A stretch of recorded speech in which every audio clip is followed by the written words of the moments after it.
Hello students, स्वागत करता हूं मैं शिव वर्मा आप सभी का बालाजी स्टडी चैनल पर। स्टूडेंट्स, आज की क्लास में आप सभी लोगों को हम क्लास 10th की मैथमेटिक्स के अंतर्गत एक नया चैप्टर पढ़ाने वाले हैं एनसीईआरटी बुक से, चैप्टर नंबर 2, जिसका नाम है बहुपद।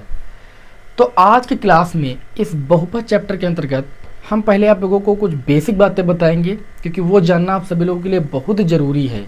ठीक है, क्योंकि आप जब किसी चैप्टर की शुरुआत करते हो तो उसकी बेसिक बातें अगर आपको पता चल जाती हैं तो जो प्रश्नावली के क्वेश्चन होते हैं उनको हल करना बहुत ही आसान हो जाता है। ठीक है, तो पहले मैं आप लोगों को इस चैप्टर की बेसिक बातें कुछ बताऊंगा और उसके बाद इसकी दो प्रश्नावली 2.1 और 2.2, इन दोनों प्रश्नावलियों को यहाँ पर हल करना भी बताऊँगा। तो पूरी क्लास को ध्यान से देखिएगा। और जिन विद्यार्थियों को अन्य चैप्टर की क्लासें चाहिए तो देखिए, इस वीडियो के मैं डिस्क्रिप्शन में एक लिंक दूंगा जो कि प्लेलिस्ट का लिंक होगा। तो जिस भी चैप्टर की आपको क्लासें करनी होंगी उस प्लेलिस्ट में आपको चैप्टर की क्लासें मिल जाएंगी। ठीक है, अभी जिन चैप्टरों की क्लासें नहीं प्रोवाइड की गई तो धीरे धीरे आपको उसी प्लेलिस्ट में प्रोवाइड कर दी जाएंगी। तो वहाँ से आप उन क्लासों को देख सकते हो, अपने एग्ज़ाम की बेस्ट तैयारी कर सकते हो। चलिए आज की क्लास को हम शुरू करते हैं। आज की क्लास में हम नया चैप्टर शुरू कर रहे हैं बहुपद। तो सबसे पहले यहाँ पर हम जानेंगे कि बहुपद होता क्या है ना। सबसे पहले हम यहाँ पर जानेंगे बहुपद। देखिए, बहुपद का मतलब होता है बहुत पद या एक से अधिक पद। ठीक, जब एक से अधिक पदों को एक साथ लिखा जाता है तब बहुपद बनता है। ठीक, तो यहाँ पर बहुपद के स्थान पर हम एक शब्द लिख देते हैं, एक से अधिक पद। इतना समझ लीजिए बस आप। ठीक, जब एक साथ एक से अधिक पद लिखे होते हैं तब बहुपद होता है। ठीक है, यानी जैसे यहाँ पर हम लिख दें आपके समक्ष 2x², ये आपका एक पद हुआ, प्लस 5x, ये आपका एक बहुपद हो गया। क्यों? क्योंकि यहाँ पर दो पद हो गए, यानी एक से अधिक पद हो गए, यानी बहुपद हो गया। बहुपद का मतलब ये है कि एक से अधिक पदों को जब एक साथ लिखा जाए तो वह बहुपद कहलाएगा। ठीक, जैसे ऐसे मैं लिख दूँ, यहाँ पर थोड़ा सा जैसे करके आपके समक्ष लिख देता हूँ, जैसे x² + 2 बहुपद हो गया। क्यों? क्योंकि x² एक पद है और आपका 2 एक पद है, और दो पदों को प्लस चिन्ह के द्वारा लिख दिया गया, तभी दो पद आपके अलग अलग हुए। पद हमेशा प्लस और माइनस से ही अलग होते हैं, ये चीज़ आपको पता होनी चाहिए। ठीक, तो एक पद x² हुआ, एक 2 हुआ, दो पदों को लिख दिया गया ना, तो एक से अधिक पद है इसलिए बहुपद हो जाएगा। ऐसे मैं लिख दूं x² प्लस का 5x प्लस का 6, ये भी आपका एक बहुपद हो गया। और कहीं पर इसको अगर आप बराबर 0 करके लिख दो तो ये बहुपद ना होकर के ये आपकी हो जाएगी समीकरण। बात समझ रहे हो ना, इसलिए बराबर चिन्ह नहीं लगाना है। ये भी आपका बहुपद हो गया। एक पद ये देखिए, एक पद ये देखिए, एक पद ये देखिए, 3 पद हो गए ना, तो एक से अधिक पद लिख गए ना, इसलिए ये आपका क्या हो जाएगा, बहुपद हो जाएगा। तो उम्मीद है आप सभी लोगों को बहुपद समझ में आ गया होगा। ठीक है, अब ये नहीं कि कहीं पर x³ लिखा है, आपसे पूछा जाए पदों की संख्या कितनी है तो आप बता दो 3। ये 3 पद नहीं है, ये एक पद है। ठीक है, पद हमेशा प्लस माइनस से अलग होते हैं। ऐसा नहीं कि पद के ऊपर 6 पावर लगी है तो उसमें 6 पद हो जाएंगे। x³ के बाद अगर हम +3x लिख दें तो आप ये कहोगे कि 2 पद हो गए, क्योंकि प्लस चिन्ह लगा है। फिर -6 लिख दें तो आप कहोगे 3 पद है, क्योंकि प्लस माइनस से पद अलग होते हैं। ये बात समझ में आई कि नहीं समझ में? ये चीज़ जानना बहुत ज़रूरी है। तो ये हो गया बहुपद। अब हम देखते हैं कि जो ये बहुपद है, इस बहुपद में एक है चर, एक है अचर। चर अचर क्या होते हैं इनको भी जान लेते हैं। चर पद क्या होते हैं, ठीक है, और अचर पद क्या होते हैं, इन दोनों के बारे में भी हम थोड़ा बहुत जान लेते हैं। देखिए, चर पद जैसे आपके यहाँ पर देखिए, ये आपका बहुपद लिखा तो उसमें चर x है। ठीक, दूसरा बहुपद एक और लिख दें, जैसे मान लीजिए हम ऐसे लिख दें y² + 4, तो इसमें आप देख रहे हो कि चर आपका y है। z से आप लिख दीजिए, z भी आपका चर है। s लिख दिए, t लिख दीजिए, मतलब s या t के रूप में कोई भी बहुपद लिख दीजिए। वो आपके उसमें जो x, y, z, s, t होते हैं ये सब आपके चर होते हैं। ठीक है, समझ गए चर क्या होते हैं, ये आपके चर होते हैं। और अचर पद क्या होते हैं, जैसे 4 है, -3 है, 2 है, ये आपके सब अचर पद होते हैं। जैसे यहाँ पर देख सकते हो बहुपद लिखा है 2 है, 5 है, 6 है, ये सब आपके अचर पद है। ठीक है, अब यहाँ पर 5 के साथ चर पद भी लगा हुआ है, लेकिन अगर प्योर अचर की बात करेंगे तो प्योर अचर आपका 6 हो जाएगा, 4 हो जाएगा, 2 हो जाएगा, ठीक है ना। तो अचर पद आप समझ गए, ये आपके अचर पद होते हैं, ये आपके चर पद होते हैं, ये हो गई आपकी बात। उसके बाद यहाँ पर हम बात करेंगे बीजी व्यंजक की, कि बीजी व्यंजक क्या होता है। देखिए हालांकि आप सभी लोगों ने क्लास 9th में ये बातें पढ़ी होंगी, लेकिन एक बार मैं आप लोगों को समझा दूंगा तो आप ही के लिए अच्छा रहेगा। बीजी व्यंजक क्या होता है, कुछ हमारी बात को समझिएगा, कुछ निश्चित चर और अचर के योग, अंतर, गुणा, भाग के संयोग से बने पद को हम बोलते हैं बीजी व्यंजक। बात समझ में? बीजी व्यंजक में क्या होता है, कुछ निश्चित चर या अचर के योग, अंतर, गुणा, भाग के संयोग से बने पद को हम बीजी व्यंजक बोलते हैं। बीजी व्यंजक में अभी देखिए, जैसे मैं लिख दूं आपके सामने x square minus 2 y square minus 4, ठीक है, या x square plus 2x plus का 3, तो ये सारे हमारे बीजी व्यंजक हैं। भाई कैसे हैं, आप कहोगे कैसे हैं, तो देखिए यहाँ पर आपका x है, चर है, 2 क्या है, अचर है। तो अचर और चर का जो संयोग हुआ है वो किस चिन्ह के साथ हुआ है, अंतर चिन्ह के साथ, यानी माइनस चिन्ह के साथ हुआ है। तो इन सबके संयोग से जो ये पद बना है, ये पूरा जो पद बना है आपका, ये जो व्यंजक बना है, इसी को हम बीजी व्यंजक बोलते हैं। इसलिए तो मैंने बीजी व्यंजक में बताया कि कुछ निश्चित चर और अचर के योग, अंतर, गुणा, भाग के संयोग से बने पद को हम क्या बोलते हैं, बीजी व्यंजक। तो आप देख सकते हो यहाँ पर जो भी आपका ये व्यंजक है, ये बीजी व्यंजक। क्यों? क्योंकि इसमें चर और अचर का संयोग हुआ है किस चिन्ह के साथ, या तो प्लस, या तो माइनस, या तो आपका हो जाएगा गुणा, या तो भाग। इन 4 चिन्हों के संयोग से और चर और अचर जब मिलते हैं, ठीक है, तो जो पद बनता है उसे हम बीजी व्यंजक बोलते हैं।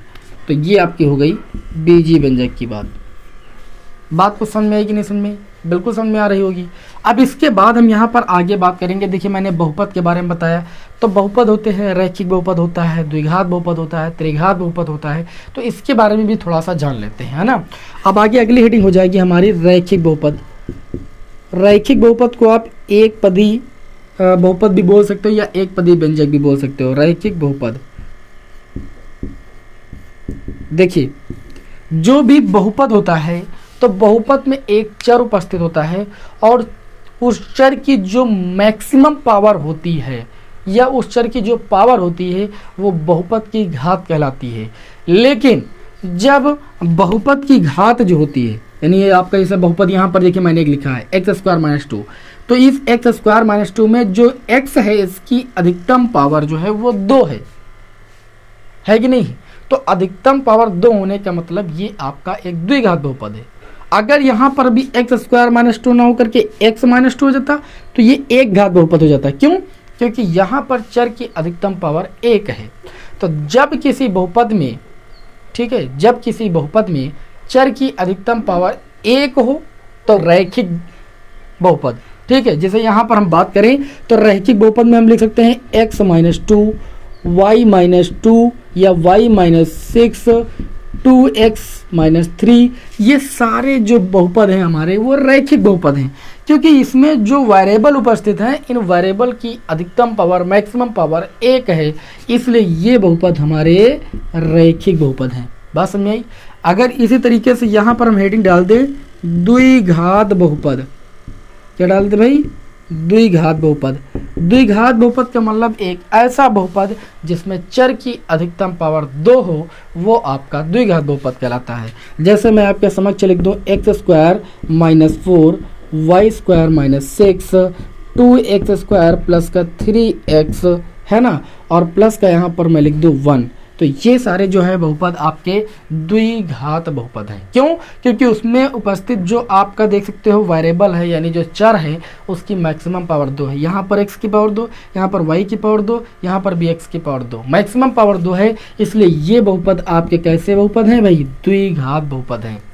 द्विघात बहुपद का जो व्यापक रूप होता है वो आपका ax square plus bx plus c होता है।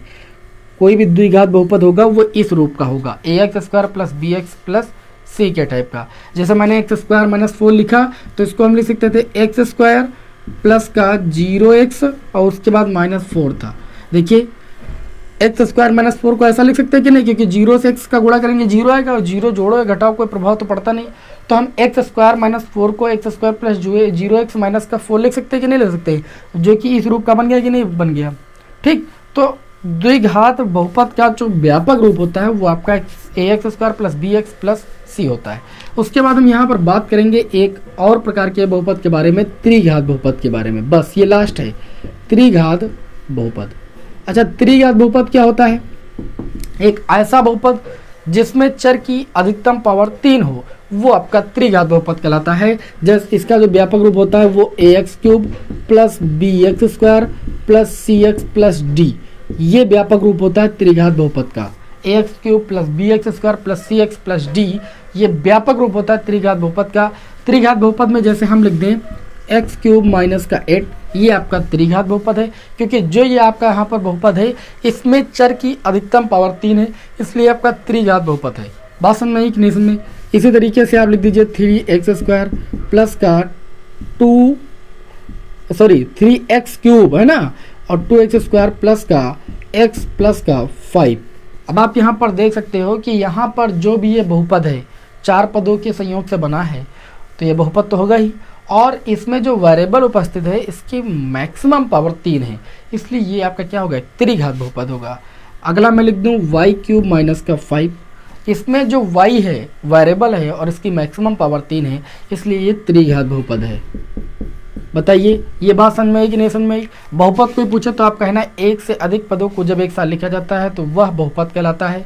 बहुपद में x, y, z, st ये सब चर होते हैं, अचर संख्याएं होती हैं, जैसे 2, 4, -3 ये सब अचर संख्याएं होती हैं। उसके बाद अगर हम बीजीय व्यंजक की बात करें तो कुछ निश्चित चर और अचर के योग, अंतर, गुणा, भाग के संयोग से बने पद को हम बीजीय व्यंजक बोलते हैं। उसके बाद हम रैखिक बहुपद की बात करें तो एक ऐसा बहुपद जिसमें x की पावर या आप बोल सकते हो चर की मैक्सिमम पावर 1 होती है, वो रैखिक बहुपद कहलाता है। उसके बाद द्विघात बहुपद की बात करें, एक ऐसा बहुपद जिसमें चर की मैक्सिमम पावर 2 होती है, वो आपका द्विघात बहुपद कहलाता है।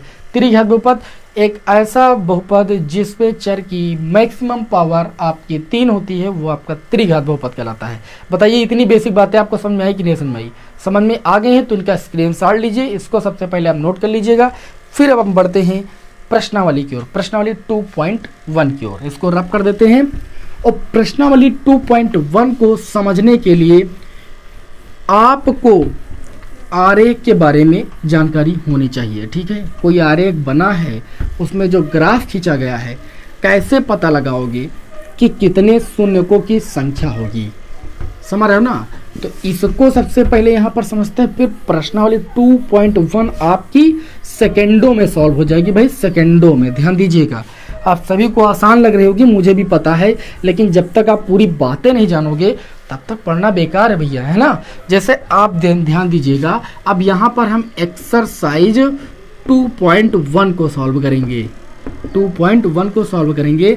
मैं आपके सामने कुछ ग्राफ खींच रहा हूँ ऐसे। ठीक है, पहले तो मैं चतुर्थांश बना लेता हूँ। आपको चतुर्थांश में पता है भैया कि ये एक्स अक्ष होता है ना, एक्स अक्ष की धन दिशा होती है, ये एक्स अक्ष की ऋण दिशा होती है, ये वाई अक्ष की ऋण दिशा होती है, ये वाई अक्ष की धन दिशा होती है। यहाँ पर भी प्रदर्शित कर देते हैं। अब हम किताब से देख के यहाँ पर ग्राफ खींचेंगे, ध्यान दीजिएगा।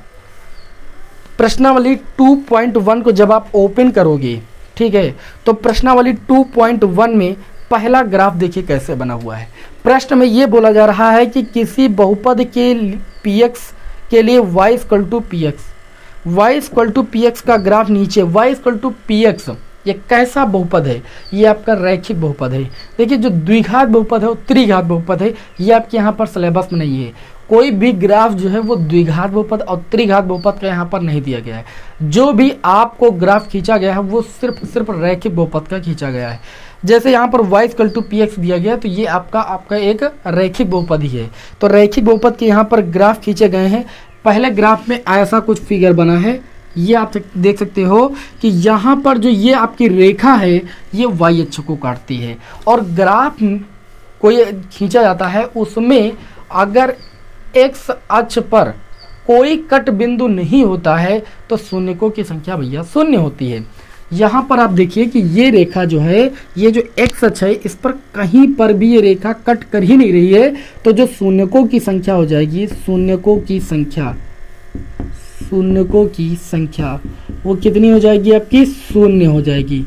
ठीक है, शून्यकों की संख्या हमको तभी पता चलेगी जब एक्स अक्ष पर हमें कट पॉइंट मिलेंगे। कोई भी आरेख जो है एक्स अक्ष को जितने बिंदुओं पर कट करता है उतने शून्यक होते हैं। जैसे यहाँ पर हम बात करें, अगला ग्राफ हमारे पास इस टाइप का कुछ बना हुआ है। ऐसे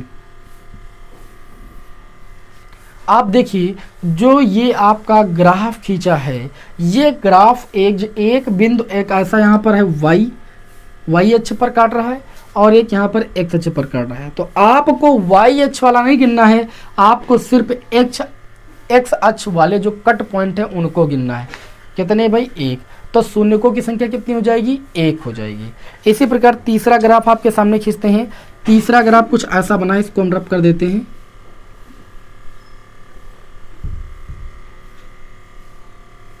तीसरा ग्राफ कुछ ऐसा बना हुआ है। कैसा बना हुआ है, ऐसा कुछ ग्राफ बना हुआ है। ठीक, इसमें आप देखिए कि जो ये एक्स अक्ष है, इस पर कट पॉइंट हमें 1 2 3 मिल रहे हैं। तो शून्यकों की संख्या कितनी हो जाएगी, 3 हो जाएगी। बात समझ में आई। इसी प्रकार चौथा ग्राफ हमारा कुछ ऐसा बना हुआ है, इसको रब कर देते हैं। इसमें आप देख सकते हो कि एक्स अक्ष पर 1 2 जगह काटा जा रहा है, तो आपको शून्यकों की संख्या 3 मिल जाएगी। ठीक है, इसी तरीके से चौथा ग्राफ हमारे पास कुछ ऐसा बना हुआ है, ध्यान दीजिएगा। इसको हम दोबारा इसी में बना देते हैं। देखिए भाई, ये कुछ ऐसा बना हुआ है चौथा फिगर हमारा। इसमें आप देख सकते हो कि एक्स अक्ष पर एक कट पॉइंट 2 3 4, तो शून्यकों की संख्या कितनी हो जाएगी, 4 हो जाएगी। क्यों, क्योंकि एक्स अक्ष को यहाँ पर ये 4 बिंदुओं पर काटता है। बात समझ में आई। पांचवा ग्राफ कुछ ऐसे खींचा हुआ है, इसको भी बता देते हैं। देखिए, क्योंकि पांचवें में काफ़ी लोग कंफ्यूज भी हो जाएंगे। ये ऐसा है, ऐसे, और यहाँ से टच करते हुए फिर ऐसे गया और फिर ऐसे गया है। ठीक है, कुछ ऐसा ग्राफ बना हुआ है। यहाँ पर आप देखिए, एक्स अक्ष पर एक कट पॉइंट और दूसरा कट पॉइंट ये है और तीसरा ये है। ये मत सोचना कि ये ऐसे निकल गया है तो 1 और 2 गिनना है। ये टच करते हुए गया है, 1 2 3। शून्यकों की संख्या कितनी हो जाएगी, 3, क्योंकि एक्स अक्ष पर 3 पॉइंटों पर ये ग्राफ कट कर रहा है। तो बात समझ गए ना, ग्राफ में कैसे शून्यकों की संख्या बताना है। अच्छा, किसी बहुपद में अगर शून्य की संख्या ज्ञात करना होती है तो हम क्या करते हैं कि बहुपद को शून्य के बराबर दिखाते हैं। ठीक है, अगर वो रैखिक बहुपद है तो हमें शून्यकों की संख्या 1 मिलेगी, क्योंकि रैखिक बहुपद में चर की अधिकतम पावर 1 होती है। अगर वो द्विघात बहुपद है, उसको हम 0 के बराबर दिखा करके उसके शून्य ज्ञात करेंगे, तो उसमें चर की अधिकतम पावर 2 होती है, इसलिए 2 शून्य मिलेंगे। कोई त्रिघात बहुपद है, अगर उसके शून्यकों की संख्या निकालना तो हमें 3 मिलेगी। क्यों, क्योंकि उसमें चर की मैक्सिमम पावर 3 होती है, इसलिए वहाँ पर शून्यकों की संख्या 3 मिलेगी। अब चलिए, अब आप लोगों को जो प्रश्नावली 2.2 है उसका कुछ बेसिक जो बात है वो मैं आपको बता देता हूँ, द्विघात बहुपद और त्रिघात बहुपद को लेकर के, और उसके बाद हम प्रश्नावली 2.2 के प्रश्नों को सॉल्व करते हैं बहुत ही इजी वे से, है ना। आपको किसी भी प्रकार का कष्ट नहीं होगा और प्रश्नावली बहुत ही आसान तरीके से आपकी सॉल्व हो जाएगी। चलिए, अब एक्सरसाइज हम 2.2 डालेंगे और इसके लिए सबसे पहले महत्वपूर्ण सूत्र पढ़ेंगे और उसके बाद, ठीक है। देखिए, यदि यहाँ पर लिखोगे, यदि एक द्विघात बहुपद हो जाए, ठीक है, द्विघात बहुपद, मैंने अभी आपको बताया था कि जो द्विघात बहुपद होता है उसका व्यापक रूप ax² plus bx plus c के टाइप का द्विघात बहुपद होता है। यदि द्विघात बहुपद ax² plus bx plus c है, इस टाइप का ही तो कोई द्विघात बहुपद होगा। और जब इस द्विघात बहुपद के हम शून्य ज्ञात करेंगे तो हमें 2 शून्य मिलेंगे। मैंने बताया क्योंकि इसमें चर की मैक्सिमम पावर 2 है, तो शून्यकों की संख्या 2 होगी। तो अगर ये जो द्विघात बहुपद है कि अगर शून्यक आपको मिल जाए कि शून्यक अगर अल्फा व बीटा में मान लेता हूँ, ठीक है, द्विघात बहुपद तो 2 शून्यक होंगे और 2 शून्यक में अल्फा व बीटा अगर मान लेता हूँ तो इन शून्यकों का जो योगफल होता है वो -b/a होता है। अब b क्या होता है, यहाँ पर b देखिए तो x का गुणांक होता है। जो समीकरण ax square plus B X plus C के टाइप की होगी उसमें b का मान जो होगा वो x का गुणांक होगा और जो a होगा वो x स्क्वायर का गुणांक होगा।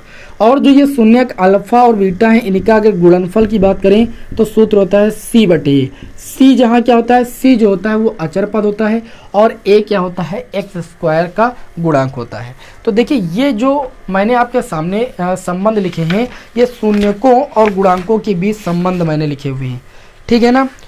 अब चलिए हम बात करेंगे त्रिघात बहुपद की। तो जो त्रिघात बहुपद होता है यहाँ पर थोड़ा सा आपको दिखा देते हैं। यदि त्रिघात बहुपद, तो त्रिघात बहुपद का भी मैंने व्यापक रूप का आपको बताया। यदि त्रिघात बहुपद ax³ plus bx square plus cx plus d, ये त्रिघात बहुपद का व्यापक रूप होता है। तो यदि त्रिघात बहुपद ax³ plus bx square plus cx plus d के शून्यक, अब ये त्रिघात बहुपद है तो शून्य कितने होंगे, 3 होंगे। मान लेता हूं कि अल्फा बीटा व गामा है, ठीक है। तो एक त्रिघात बहुपद ax³ plus bx square plus cx plus d के अगर शून्यक हमारे अल्फा बीटा व गामा हो तो इन शून्यकों का जो योगफल होता है alpha plus beta plus gamma वो किसके बराबर होता है, माइनस बी बटे ए के बराबर ही होता है। यहाँ पर भी शून्यकों का योगफल माइनस बी बटे ए के बराबर होता है, यहाँ पर भी माइनस बी बटे ए के बराबर होता है। लेकिन फ़र्क ये होता है कि इसमें त्रिघात जो बहुपद होता है इसमें b का मान जो होता है वो x स्क्वायर का गुणांक होता है, जबकि द्विघात बहुपद में जो b होता है वो x का गुणांक होता है और जो a होता है यहाँ पर x के ऊपर गुणांक होता है और यहाँ पर जो a होता है वो x स्क्वायर का गुणांक होता है। बात को समझ में आई कि नहीं समझ में आई। उसके बाद अगला सूत्र अल्फा बीटा और बीटा गामा, और अगर गामा अल्फा की वैल्यू हमें निकालनी पड़ जाए तो इसका मान होता है c बटे a के बराबर। किसके बराबर होता है, c बटे a के बराबर। जहाँ c क्या होता है, c आपका x का गुणांक होता है, a क्या होता है, x³ का गुणांक होता है। और ये अगर तीनों शून्यकों का गुणनफल ज्ञात करना पड़ जाए, अल्फा बीटा गामा तीनों शून्यकों का गुणनफल ज्ञात करना पड़ जाए तो सूत्र होता है माइनस का d बटे में a। ये शून्यकों और उनके गुणांकों के बीच संबंध मैं आपको बता रहा हूँ, ये आपको आएंगे तो प्रश्नावली के क्वेश्चन आपको बहुत आसान लगेंगे, ठीक है। यदि 3 शून्यक अल्फा बीटा गामा हैं और उनका गुणनफल निकालना तो सूत्र लगाएंगे माइनस डी बटे ए, जहाँ डी क्या होता है त्रिघात बहुपद में अचर पद होता है, ए क्या होता है x³ का गुणांक होता है। इसका स्क्रीनशॉट लीजिए आप सभी लोग। तो हम बढ़ते हैं प्रश्नावली 2.2 की ओर। चलिए भाई इसको रफ करें हम। अब चलिए प्रश्नावली 2.2 के प्रश्नों को हम हल करते हैं बहुत ही इजी वे से, लेकिन ये चीज़ आपको याद होनी चाहिए, ठीक है। प्रश्नावली 2.2 के लिए चलिए भाई, तो प्रश्नावली 2.2 को आप ओपन कर लीजिए और हम चलते हैं अपने पहले क्वेश्चन की ओर, है ना। तो पहले क्वेश्चन में आपसे क्या बोला जा रहा है, ध्यान से समझिएगा भाई। पहले क्वेश्चन में आपसे ये बोला जा रहा है कि निम्न द्विघात बहुपदों के शून्य ज्ञात कीजिए और शून्यकों तथा गुणांकों के बीच संबंध के सत्यता की जांच कीजिए। तो शून्यकों और गुणांकों के बीच मैंने अभी आपको बताया कि क्या संबंध होता है। किसी बहुपद का शून्य ज्ञात करने के लिए हम बहुपद को शून्य के बराबर दिखाते हैं। जैसे यहाँ पर पहला क्वेश्चन दिया गया है, पहले का पहला पार्ट आपको दिया गया है x² माइनस का 2x माइनस का 8। ये एक आपका द्विघात बहुपद है। हमें सबसे पहले क्या निकालना है, इस द्विघात बहुपद के शून्य ज्ञात करने हैं।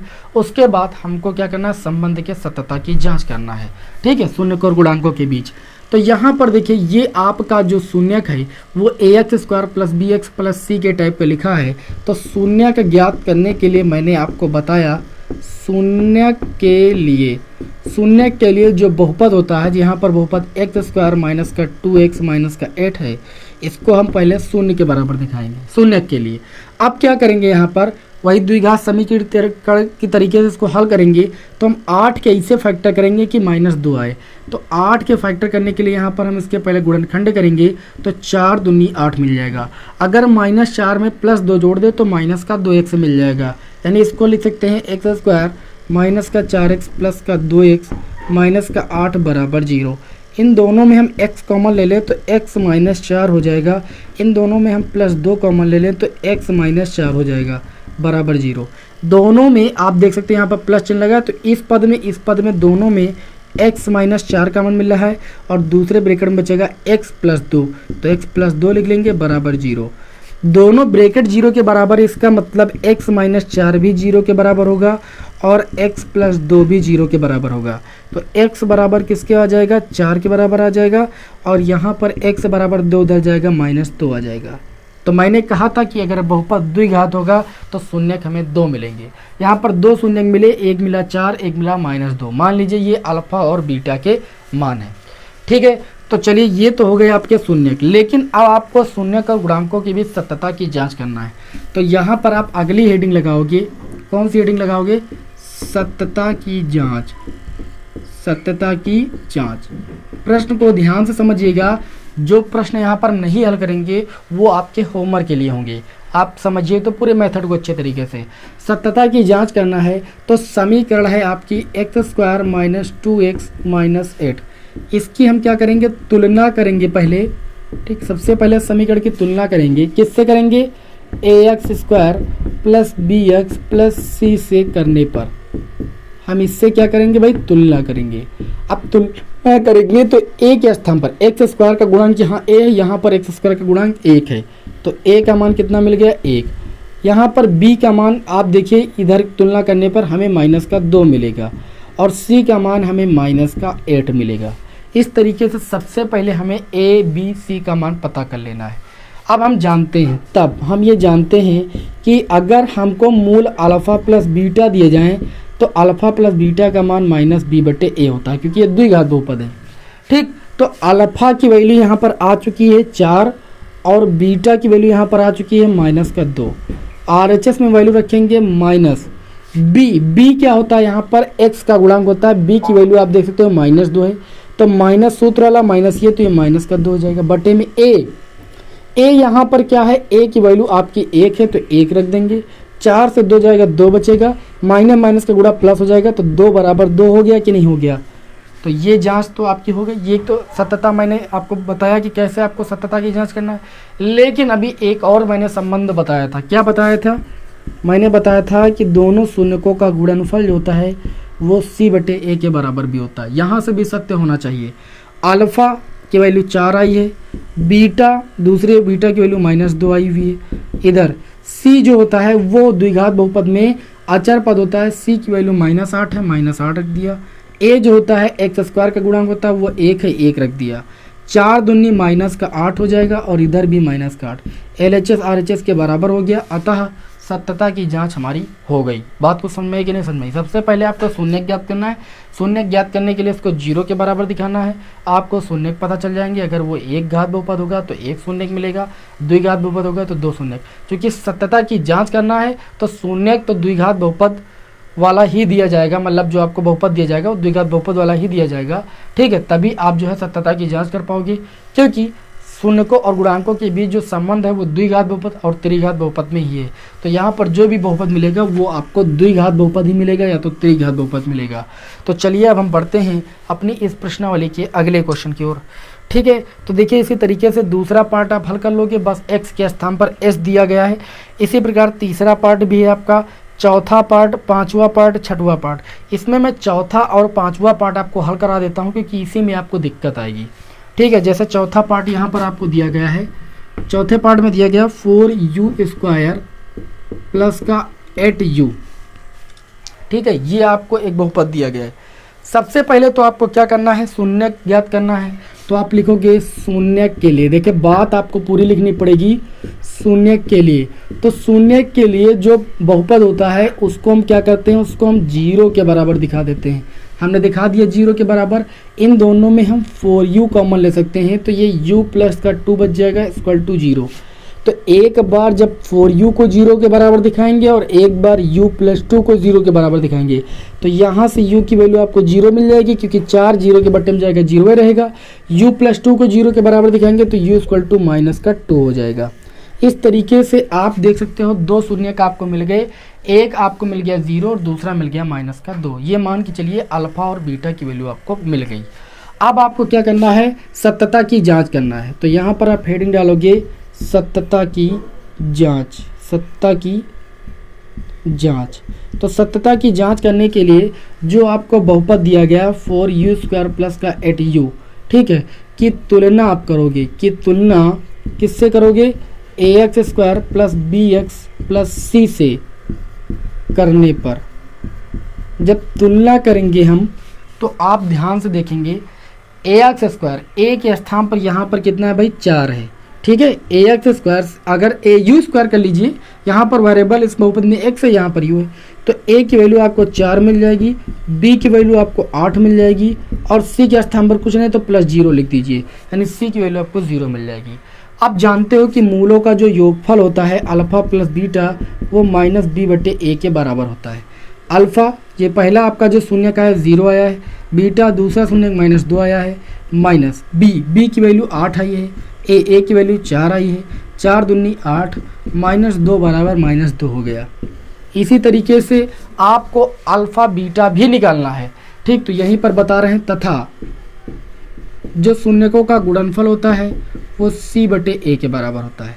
पहला शून्यक 0 आया है, दूसरा शून्यक बीटा का मान -2 आया है, c यहाँ पर c की वैल्यू 0 आई है, बटे में a की वैल्यू 4 आई हुई है, -2 का गुणा 0 से करेंगे तो 0 आ जाएगा, 0/4 का मतलब 0 होता है।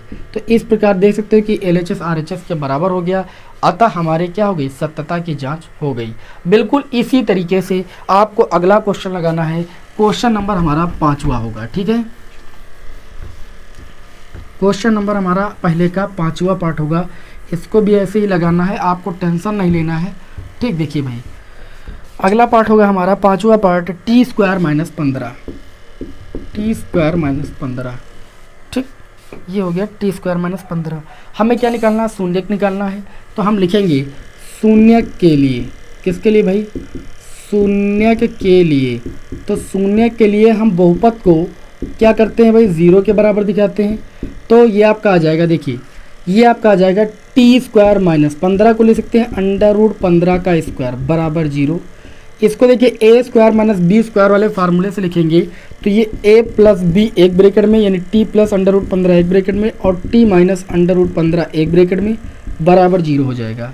तो जब हम t प्लस √15 को 0 के बराबर दिखाएंगे तो t की एक वैल्यू मिलेगी, और जब हम दूसरे ब्रैकेट t माइनस √15 को 0 के बराबर दिखाएंगे तब t की वैल्यू मिलेगी।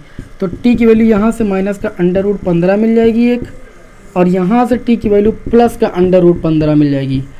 क्योंकि ये जो बहुपद था द्विघात बहुपद थे तो हमें शून्यक 2 मिले, पहला शून्यक मिला माइनस का √15 और दूसरा मिला प्लस का √15।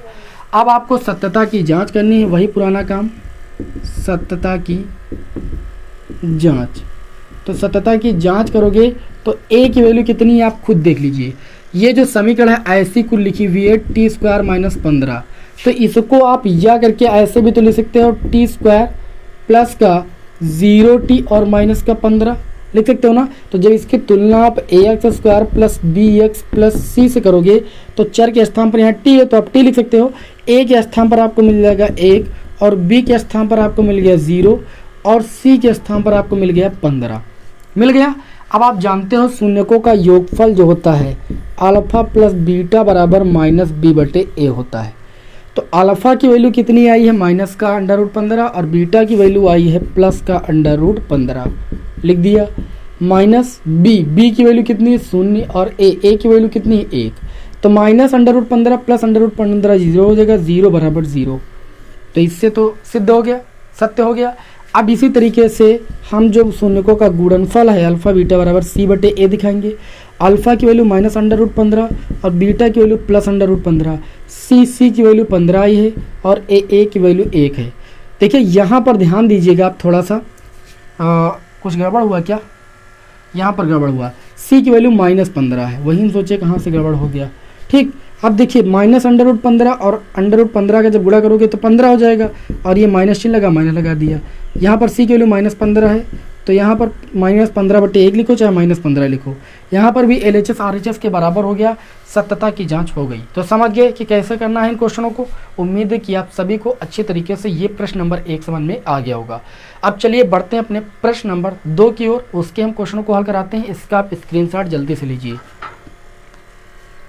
अब इसको रफ करें यहाँ पर, चलिए अब इस प्रश्नावली 2.2 के क्वेश्चन नंबर हम 2 की ओर बढ़ेंगे और उसके सारे क्वेश्चनों को हम यहाँ पर हल करेंगे। मतलब क्वेश्चन नंबर 2 के जो भी पार्ट हैं उसको हल करेंगे।